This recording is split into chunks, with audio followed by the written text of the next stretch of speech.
بخاری اور صحیح مسلم دونوں میں حدیث موجود ہے. ایک دیہاتی نبی علیہ السلام کے پاس آیا. پینڈو لوگ آپ کو پتا ہے بالکل دو ٹوک سادہ سی بات کرتے ہیں. اس نے آ کے سیدھا کہا یا رسول اللہ مجھے کوئی ایسا عمل بتائیں کہ میں جنت میں چلا جاؤں. یہی انسان کی کامیابی ہے. پیغمبر سے سب سے بڑی چیز یہی مانگنی چاہیے, ٹھیک ہے, اور اس کے بعد جنت میں ان کا پڑوس مانگ لینا چاہیے. اللہ تعالیٰ ہم سب کو نصیب فرمائے, آمین. تو نبی صلی اللہ علیہ وآلہ وسلم نے فرمایا کہ 5 وقت کی نماز کو قائم رکھو. یعنی پہلے آپ نے فرمایا کہ اس میں الفاظ ہیں, آپ نے فرمایا کہ اللہ کی عبادت کرو, اس کے ساتھ کسی کو شریک نہ ٹھہراؤ, تم جنت میں چلے جاؤ گے. 5 وقت کی فرض نماز کو قائم رکھو, فرض زکوٰۃ ادا کرو, اور رمضان کے فرض روزے رکھو. اس وقت تک حج فرض نہیں ہوا تھا, اس لیے آپ نے 4 چیزوں کا ذکر کیا, ورنہ وہ 5ویں چیز بھی ہے. سب کے ساتھ آپ نے فرض فرض کے لفظ بولے. تو وہ وہاں سے مڑا اور جاتے ہوئے اس نے کہا کہ نہ میں اس میں کوئی کمی کروں گا نہ زیادتی کروں گا. تو نبی علیہ السلام فرمایا اگر کسی نے کوئی جنتی شخص دیکھنا ہے تو اسے دیکھ لو. اچھا, اس سے یہ بھی پتا چلا کہ نبی علیہ السلام کو اللہ نے وحی کے ذریعے بتا دیا کہ یہ استقامت پہ بھی رہے گا, یعنی جو اس نے دعویٰ کیا ہے نا اس پہ قائم رہے گا. کتنا خوش نصیب شخص تھا. اللہم جعلنا منہم, آمین.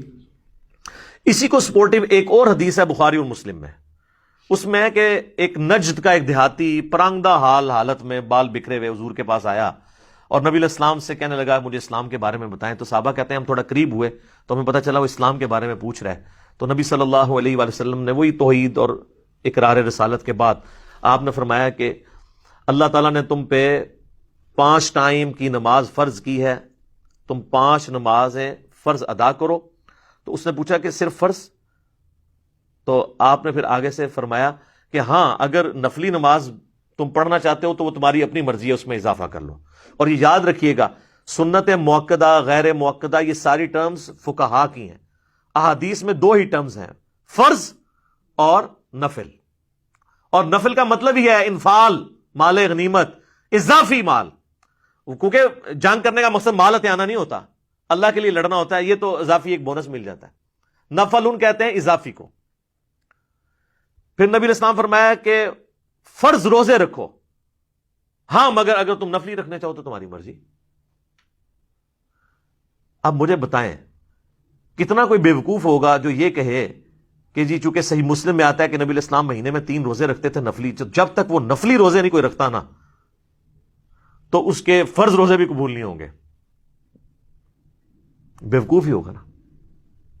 اس سے بھی سمجھنا ہے تو اگلی بات جو نبی علیہ السلام نے کہی کہ فرض زکوٰۃ ادا کرو. آج تک کسی مولوی نے کہا کہ جو نفلی صدقات نہیں کرتا نا تو اس کی فرض زکوٰۃ بھی قبول نہیں ہوتی. الٹا یہ تو آپ کو کہتے ہیں کہ جناب آپ 2.5% زکوٰۃ دے دیں, جتنا مرضی مال جوڑیں, کم چک کے رکھو, سانو بھی دے رہے, بس 2.5% دے دو, باقی آپ کی مرضی ہے جتنا مرضی جوڑیں. وہاں کیوں نہیں کہتے کہ جب تک نفل نہیں پڑھو گے تب تک سنت صدقے نہیں کرو گے تمہارا فرض بھی قبول نہیں ہوں گے, زکوٰۃ میں نہیں ہوں گے, یہ کہتے ہیں. تو زکوٰۃ میں خالی فرض قبول ہو جائے, جب فرض نماز کی باری ہے تو اس میں 7 سنتوں کو ضروری بتا دیتے ہیں. علمی جواب, اینٹی وینم, الزامی جواب, پنجابی میں پھکی. تو اس نے کہا یا رسول اللہ جتنا آپ نے مجھے بتایا نہ اس میں میں کمی کروں گا اور نہ زیادتی کروں گا, یعنی میں نے اس سے زیادہ بھی کوئی نہیں کرنا جتنا آپ نے بتایا فرض, کم ہی میں نہیں کروں گا. اور وہاں سے جب مڑا نا نبی علیہ السلام فرمایا اگر یہ اپنی بات پر قائم رہا تو یہ کامیاب ہو گیا. تو کامیابی کے لیے یہی کچھ چاہیے. ہاں میں نہیں کہتا آپ نوافل نہ پڑھیں, ضرور پڑھیں, فضیلت ہے. بخاری اور مسلم دونوں میں حدیث ہے نبی علیہ السلام 12 سنت موقدہ ہمیشہ پڑھتے تھے. 4 ظہر سے پہلے, 2 ظہر کے بعد, 2 مغرب کے بعد, 2 عشاء کے بعد, 2 فجر سے پہلے. اور صحیح مسلم میں تو ڈیٹیلڈ اوپر تلے احادیث ہیں کہ نبی علیہ السلام نے فرمایا کہ جو فرض کے علاوہ 12 رکھتے پڑھ لے اللہ تعالیٰ جنت میں اس کے لیے محل بنائے گا. یہ نہیں کہا کہ جو نہیں پڑھے گا تو وہ جنت میں ہی نہیں جائے گا, بس یہ اضافی ہے, مال بنائے گا. کہ ایک فضائل اور بھی اعمال کے اوپر ہے. تو اب اس کو کمپلسری بنانا یہ تو ظلم ہے. ہاں آپ وطر ہیں وہ بھی نفلی ہے, مسند امام احمد میں ہے, سنن دارمی میں مولا علی کا قول موجود ہے, ابو داؤد ترمذی میں بھی ہے, وہ سند کمزور ہے. دارمی اور مسند احمد کی سند متصل ہے. مولا علی کہتے ہیں کہ وطر سنت ہے, سنت ہے, سنت ہے, مگر اسے مت چھوڑو. یعنی وہ کہہ رہے ہیں کہ یہ نفلی نماز ہے لیکن چھوڑو نا, پڑھ لو, افضل ہے. وہ آپ 3 بھی پڑھ سکتے ہیں، 5 بھی، 11 تک، 13 تک ہیں، 1 بھی پڑھ سکتے ہیں۔ البتہ صحیح بخاری میں موجود ہے، محمد بن ابی بکر کا بیٹا ہے قاسم، وہ کہتے ہیں کہ میں نے صحابہ کو 3 رکعت وتر پہ پایا، البتہ 1 میں حرج نہیں ہے، یعنی 3 پسندیدہ ہے، ہم تو 3 ہی پڑھتے ہیں۔ اور پھر بھی نہ سمجھ آئے تو سب سے بڑے صحابی 10 مبشرہ میں سے، بڑے صحابہ میں سے، سابقون الاولون میں سے سیدنا سعد ابن ابی وقاص جو فاتح ایران ہیں، ان کے بارے میں گولڈن چیل سے الموطا امام مالک میں موجود ہے کہ وہ تو عشاء کی نماز کی 5 رکعتیں پڑھتے تھے، 4 فرض اور 1 وتر۔ آپ نے تو 17 رکعتیں بتائی ہوئی ہیں عشاء کی۔